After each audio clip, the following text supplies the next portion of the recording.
humans, we tend to think of fish as a resource for us to use, or just as a kind of pretty component of biodiversity. The fish have an importance beyond themselves. My specialty is focusing on fish ecology and the role that fish play in ecosystems. So thinking about nutrient cycling and the movement of nutrients between ecosystems by fish as they make migrations, what that means for the productivity of lakes and rivers around the world. If you take too many fish out of an ecosystem, or if you block the migration of fish, that can actually reduce the productivity of the entire system. So then you have effects that aren't just on the fish. You can imagine sort of like a fertilization effect when you have a lot of fish that come out of the lake and go up into the stream.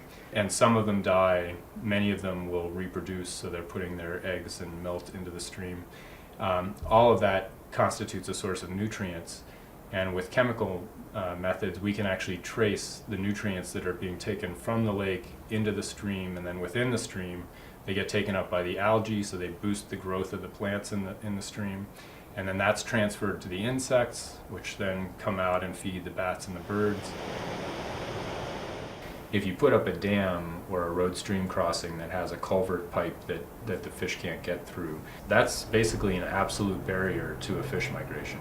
If you then look at a map of the dams in North America, it's amazing how many dams we have here in Wisconsin and in all other states. Wisconsin has been very progressive in dealing with dam issues, whether that's removing dams that no longer serve any purpose whatsoever, or remediating the effects of dams.